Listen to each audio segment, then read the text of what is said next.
On this episode of The Open Road, we're driving a car so new, you can't even have it yet.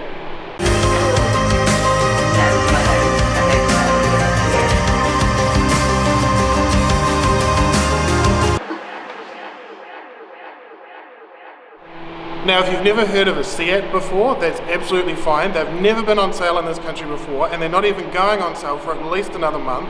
There will be a showroom in Newmarket when you want to come see it yourself, but let's show you all about it now, because I've already got one. Now, there's two very important things about this particular car. The first one is Cupra, and the second one is this little 300 here.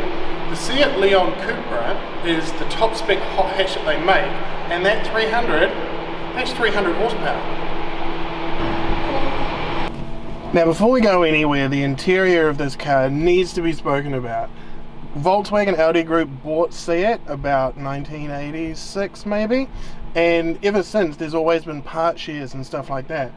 And when you have that sort of system going on within a company, you've always got to wonder where in the market does it sit. Now, we know that Skoda sits at the entry level of that, and we know that Audi sits at the top. This in particular feels incredibly Audi. If you couldn't see this badge, you would very easily be fooled into thinking that you're sitting in a high-end Audi. All of the buttons are fantastic, they feel nice, the systems are amazing. This infotainment system is probably the best that I've ever reviewed. The sound is amazing, the features are amazing. Even using it and touching it feels very, very nice. It feels very premium. These seats that we're sitting in, amazing. They're very, very comfortable. They're a little bit tight in the bolsters, but I think that says a bit more about me than it does about the seats. But other than that, no, this just feels like a very premium, very nice. It's very nice. Little things like this.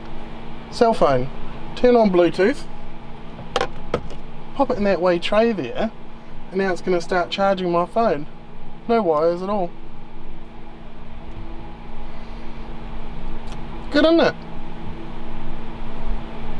Now, this is a completely keyless system, so all we need to do is have the key on our person somewhere, hit that button, and we're away.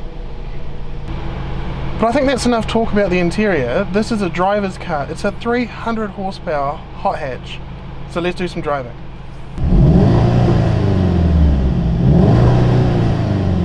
Alright, out on the road. I think that what I'll do is I'll put this through all of the kind of driving situations that you will probably take a car like this through, and some of the ones that you might not, but you probably should. Right now we're in downtown Auckland. We're down in the Wynyard Quarter. It's a nice little place down here.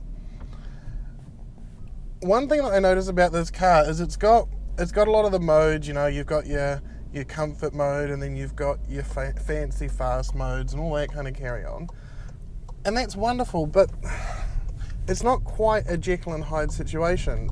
I mean, you'd notice a difference, but I would expect that the comfort mode would have been a little more comfortable. It's not unreasonable. I mean, if you spent $55,000 on a car like this and didn't expect it to be a little bit firm, well then you really need to do more research when you buy stuff. This is not a nippy car. Don't get that misconception. This car isn't nippy. It's different. So you can't kind of zoom it around town like you would something like a Suzuki Swift. But what we can do is we can push, oh no, that's the wrong button. There's a lot of buttons here. Okay, we're going to push this button. We're going to put it in Cupra mode. We're going to put it in sport, and we're going to put it in manual. That's one cool thing about this DSG gearbox, is it's got so many options. In fact, the entire car has got a hell of a lot of options, so you can tune it just how you want, and then you can chuck all that into a customized setting, and then it's the same car all the time. If you're like me though, sometimes you want it a bit fancy, sometimes you want it a bit more relaxed, and so I just use the standard modes, and they all kind of do what you expect them to do. I do like this DSG gearbox, and I like it a little bit more than the ZF. Not because it's a better gearbox, it's more that it's I guess you could say the ratios are a bit better, and it feels a bit more realistic, and it's easier to anticipate. With the ZF box, it gets, the gears are really close together, and if you don't have a car with a good exhaust, you can't really hear what gear you're in anyway. Whereas something like this, it's a bit more easy to anticipate, I suppose, and you can sort of guess where those gears are going to be. Like, it rev matches it for you anyway. That's not what I'm getting at. What I'm getting at is what rev range you think you're going to be in if you downshift once or twice before you go into a corner.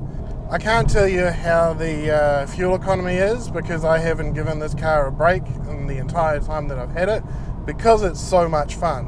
One thing you notice on the motorway, you notice it more on the back roads though, is there is quite a bit of road noise from these tyres. It's got 235s on the front and it needs them. I mean, it could do with more grip.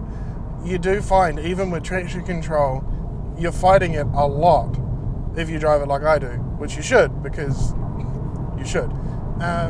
It's not really bad, but it's certainly, again, it's one of those sports car compromises that if you bought this car over the lower spec model, then you should anticipate that. And I'm actually wondering if they're going to bring in the high spec model. I don't know if they even made it yet, but back when they did the Mark 1 Cupra, which I was a big fan of that car, which is why I was excited to get this one, the Mark 1 had a Cupra R, and I'm wondering that they might do that here again. Don't know, I have to do some more research. I'm not a very good motoring journalist, to be honest. Now, I know what some of you are thinking. You're thinking, wow, this is exactly the car I wanted to buy, and this is exactly the kind of driving I was planning on doing, around town and motorways. If you're going to buy this car, do not sell yourself short. We are going to please the other people, and we're going to do some different driving. One thing I appreciate about this car is that they haven't tried to do the thing that Toyota did, or Skoda even do, where they plumb stupid sounds that aren't real exhaust notes. What you hear is what it actually is, which I like that. I mean, it's not the greatest note in the world, but I mean, if you want better note, then you'll probably change the exhaust. But the way that they have a little crackle is quite good. I actually want a little more crackle, even though it's quite a lot. I just want more. The amount of time I've spent driving around in the wrong gear just to get the crackle, like I'm doing it now. Completely unnecessary, waste of fuel, but it's fun. It's got a different kind of power, you know, like if you go and, if you get like a little Suzuki Swift, even the sports, great little fang cars. They're really nippy and they've got really quick acceleration. This thing is, it's bigger. It's not bigger, but it's bigger. It's got 300 horsepower, and you notice it. You really do notice it. But you don't really notice it until you get into that high rev range. And if you try and get into that high rev range while you're around the city, you're going to be breaking all kinds of laws, and yeah, it's just not going to be a good time for anybody. So what you really need to do is what I'm going to do, which is take you onto a proper back road with some windies, so that you can get that grip, you can get that gear shift, you can get that exhaust note, and you can feel how the steering is. Oh, steering, okay. Something that came up in another video I made was I'm not a big fan of electronic power steering. And the main reason that I'm not a fan of it is the responsiveness that you don't get from being able to feel the road through the tires. There are a lot of other ways that you can feel how a car's behaving. You know, you can feel it through your buttocks when you're, you know, through the vibrations of the car. You can feel it in your feet when you sort of got your feet on the ground. But the steering is the most direct conversation, and it's the most cohesive conversation, I suppose. Like, are the tires breaking away while I'm accelerating around a corner? Like, and you can't really, I mean, you can tell, but you can't really tell. They managed, through the electronicness of it, which I guess is a saving grace for people that do like this sort of thing, and I was also very impressed with, is the way that it handles torque steer. Obviously, front wheel drive car, lots of power, big tires, it's going to want to do its own thing, and this doesn't. This is actually incredibly well behaved. Straight line, or the other thing that I noticed was if you're accelerating like around a big motorway on-ramp, something like that, you would expect that it's either going to start to understeer and you're going to lose the front of it, or it's going to torque steer and just go where it wants to go. And this doesn't do either of those, and that's actually a pretty hard thing to do, and they've done it well, so kudos to that. Something I've always said about small cars like this, they need to have good, stabby, powerful brakes, and these brakes are phenomenal for what it's doing, the work it's going through. Very, very, very impressive. But now, what we're going to do is we're going to get off this Abbee Road, and we're going to go down a very, very cool little piece of road.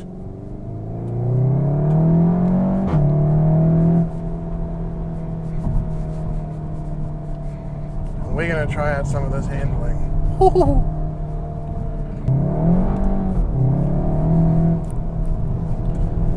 Right, let's have some fun.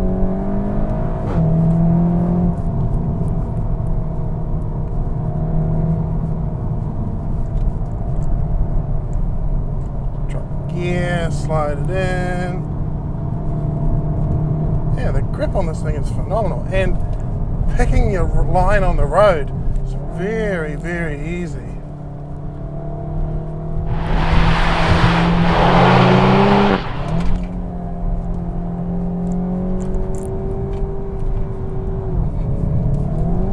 Get a little bit unweighted there. Very, very capable little car. And the reason that I like this road more so than trying to fang it around the city is because it really does give you the opportunity to open those gears up, let those legs stretch, which is what you need to do, because this is not nippy, it's fast. It's properly fast. I get this distinct impression that some of the people that are going to buy this car are going to buy it because it's new and it's impressive and it's competitive to what's already on the market, so it's a little bit different, but they'll buy it because it's the best one, not because of what it can do. And I kind of get that, but I also kind of think, well, hey, you're selling yourself a little bit short by not really using it for what it can do. I think this car is going to introduce a very interesting dynamic into the marketplace. I think that it's going to have some cool competition, and I think it's actually going to do pretty well against that competition. One thing I think they could have done, which they maybe didn't want to do, was the styling. If it looked like a bit more like it goes, you know, like a bit of a body kit, a bit of front fairing, something like that, just to make it look like it goes, because it goes incredibly quick and it's a bit sleeper mode at the moment. But maybe that's what you want. Maybe you want to do the understated thing. Hey, I get that, that's cool. But yeah, no, I think it's going to be, I'm really excited to see what becomes of this car. I actually really like it. But anyway, thanks for watching. If you've enjoyed this video, hit that like button. If you really want to see the next one, hit the subscribe button and you'll get notifications. And other than that, we'll see you next time on the open road. Thanks for watching.